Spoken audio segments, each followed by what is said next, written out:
Imaginez un jouet avec des dents pointues, des yeux exorbités, un sourire de cauchemar et qui vaut plus cher qu'une mine de fer géante. Ce n'est pas un monstre de film d'horreur, c'est un simple petit peluche chinois qui a conquis le monde. Bienvenue dans l'ère du grotesque. Bienvenue dans l'univers de Laboubou. Il a des dents aiguisées, un regard étrange et il semble tout droit sorti de vos pires cauchemars d'enfants.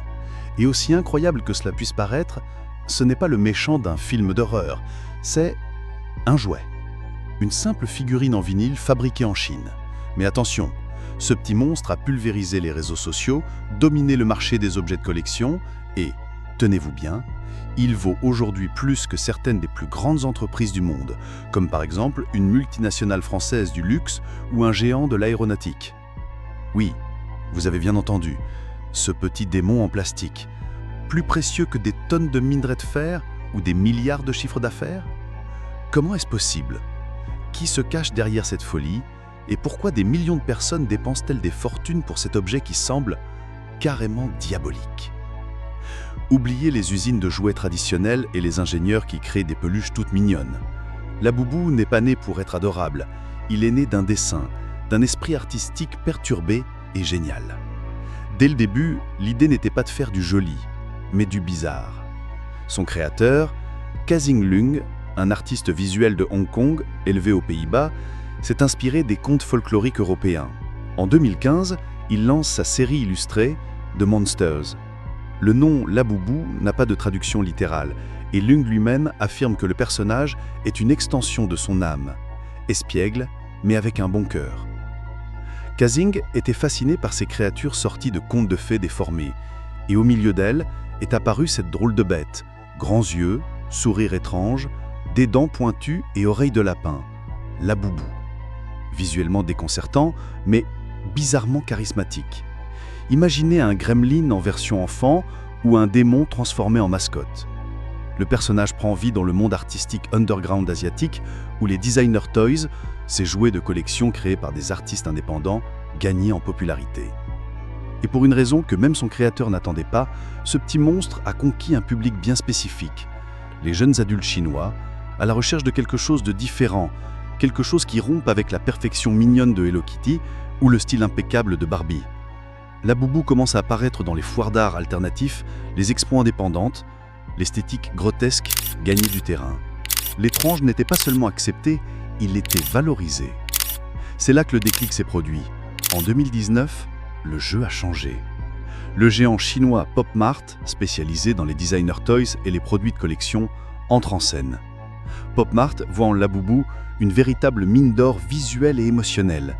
Mais l'entreprise ne le traite pas comme un simple jouet. Elle le transforme en une véritable marque culte. Pop Mart lance Laboubou dans une ligne de figurines en vinyle miniature, produite en édition limitée et vendue sous forme de blind box, les fameuses boîtes surprises. Vous ne choisissez pas le modèle, vous achetez sans savoir ce qu'il y a dedans. Et cette incertitude active un déclencheur psychologique puissant. Le besoin de la découverte, l'addiction à l'inconnu. Cela crée un effet immédiat d'obsession, d'addiction, la nécessité de tous les avoir. Les boîtes se vident à toute vitesse, les fans en achètent des dizaines à la recherche des versions rares. Et le plus curieux, Laboubou n'était pas seulement un jouet bizarre, underground, différent de ce que le marché enfantin avait l'habitude d'offrir, mais le succès fut si rapide et si puissant qu'en peu de temps, il est passé d'objet de collection alternatif à protagoniste d'une des théories les plus folles d'Internet. En 2025, l'idée circule sur les réseaux sociaux que Laboubou aurait été inspiré par Pazuzu, le démon sumérien immortalisé dans le film L'Exorciste. Il a suffi d'un montage grossier sur TikTok, comparant les yeux et le sourire de la figurine à la créature du film, pour que tout dégénère. Des vidéos ont commencé à alerter les parents sur la mauvaise énergie du jouet. Des images éditées se sont propagées dans des groupes WhatsApp. Des gens ont filmé en brûlant leur peluche. Ce qui n'était qu'un personnage espiègle est devenu, du jour au lendemain, un supposé canal du mal. Et plus les gens disaient du mal, plus Laboubou se vendait. Des sites de vérification comme Snopes ont démenti la théorie. La presse a enquêté.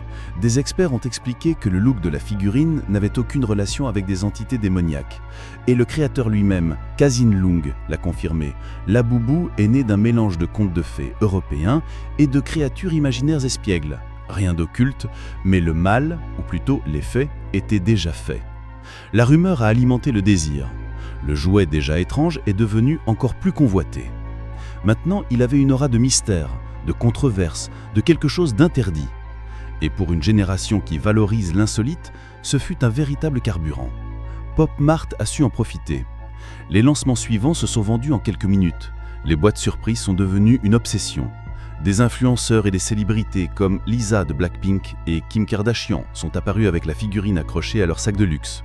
C'était officiel. Laboubou était sorti de sa niche pour devenir un phénomène planétaire. Et les chiffres ne trompent pas. 你看， Pop Mart 就正 a 如带 engrangé 火 près 拉 de 布布的大工程之 $1,8 一， milliard 在 en 在 2024. Environ 23% de ses revenus provenaient uniquement de la ligne Monsters, menée par Laboubou. Le bénéfice net a dépassé les 450 millions de dollars et la valeur boursière de l'entreprise a dépassé les 46 milliards de dollars, surpassant des marques traditionnelles, y compris des géants français comme un grand groupe du luxe ou une entreprise spécialisée dans l'énergie. Un jouet avec une tête de démon, valant plus de tonnes de minerais de fer ou des marques iconiques mondiales. Au final, la rumeur selon laquelle Laboubou serait une entité maléfique ne l'a pas desservi, elle l'a renforcé. Car ce qui est en jeu ici, ce n'est pas seulement l'esthétique, c'est la narration, la provocation, la consommation d'identité. Laboubou est devenu le symbole d'une époque où l'étrange attire et où même la peur se vend. Et si vous trouvez tout cela absurde, attendez de comprendre pourquoi nous aimons tant ce qui nous effraie. Une figurine avec des dents acérées, des yeux exorbités, l'air de vouloir vous attaquer en pleine nuit, est pourtant irrésistible. La question demeure, pourquoi ? Pourquoi un jouet qui ressemble à un monstre, et qui dans de nombreux cas effraie plus qu'il n'amuse, est-il devenu l'objet de désir d'une génération entière ? La réponse ne réside pas seulement dans le marketing, elle est dans l'esprit humain et surtout dans la psychologie de l'étrange, l'effet du grotesque captivant. Il existe un terme en psychologie appelé l'uncanny valley, la vallée de l'étrange. C'est cette sensation inconfortable que nous ressentons quand quelque chose est presque humain, mais pas tout à fait. Des robots avec des yeux trop réalistes, des poupées qui bougent comme des personnes. Ils provoquent un malaise et en même temps une fascination. Laboubou habite précisément ce territoire. Il est mignon, mais pas trop. Il est amusant, mais aussi perturbant. C'est un jouet, mais il y a quelque chose de sombre en lui. Cet équilibre bizarre entre l'affection et la peur active une partie profonde de notre cerveau. Une partie qui associe l'étrange à l'exclusivité et l'exclusivité à la valeur. Le résultat, nous commençons à désirer ce qui, à première vue, nous aurait repoussé. Le succès de Laboubou en dit long sur la génération actuelle. Nous vivons à une époque où le beau est perçu comme superficiel, ce qui est léger, positif ou harmonieux comme artificiel, alors que l'étrange attire. Le moche est admiré, le grotesque est devenu culte, et ce qui a une apparence maléfique éveille la fascination. Il ne s'agit plus d'une esthétique agréable, mais d'un impact. Laboubou n'a pas conquis le public malgré son apparence effrayante, mais à cause d'elle. Il représente le rejet du prévisible, de ce qui semble trop bon, trop pur. Il est devenu le symbole d'une époque où se démarquer signifie souvent embrasser ce qui te dérange. Il n'est pas juste une figurine, c'est un manifeste silencieux.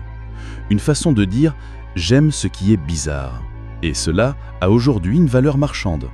Mais c'est sur les réseaux sociaux que le phénomène explose. Des vidéos TikTok avec des Laboubou qui dansent, qui interagissent, qui apparaissent dans des unboxings mystérieux.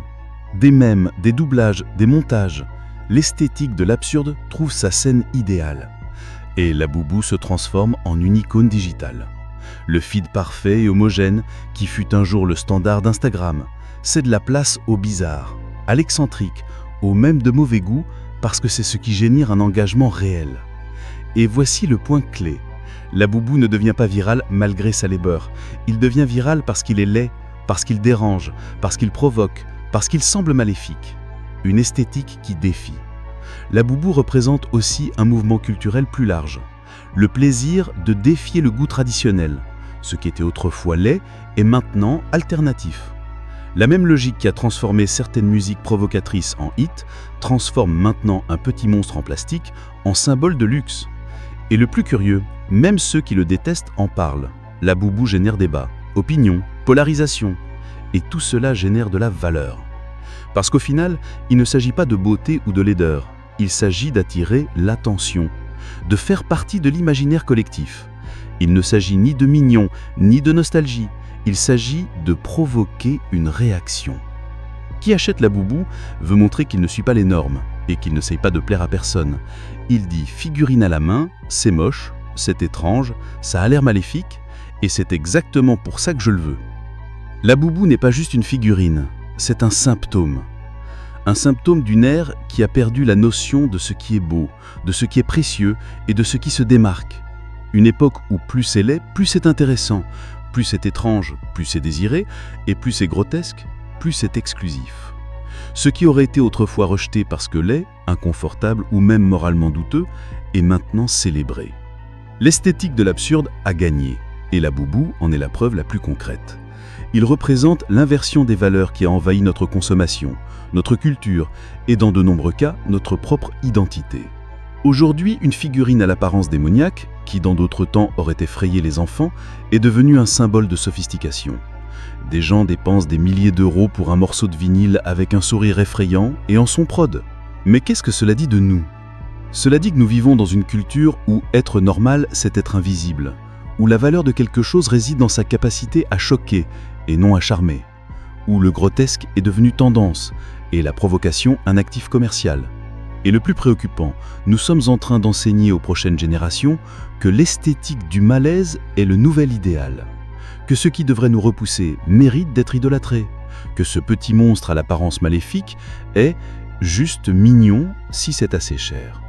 Au fond, il ne s'agit pas du Laboubou, il s'agit de ce que nous sommes en train de normaliser, de ce que nous sommes en train de célébrer. Nous transformons le bizarre en luxe, l'inconfort en investissement, et le moche en symbole de statut. Et tout cela est vendu comme de l'authenticité. Mais jusqu'où ira cette authenticité?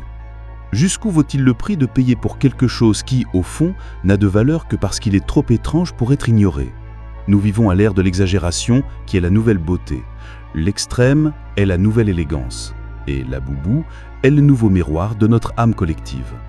Une figurine qui à l'extérieur n'est qu'un monstre pelu, mais qui à l'intérieur porte une question dérangeante. Si ce qui était autrefois rejeté parce que laid, inconfortable ou même moralement douteux est maintenant valorisé, alors que nous reste-t-il à rejeter? Et le plus curieux, c'est que cette histoire commence en Chine. Mais ce qui s'y passe va bien au-delà d'un jouet étrange. Préparez-vous, parce que dans notre prochaine vidéo, vous allez comprendre pourquoi quelque chose de très étrange est en train de se passer en Chine, et pourquoi cela pourrait n'être que le début.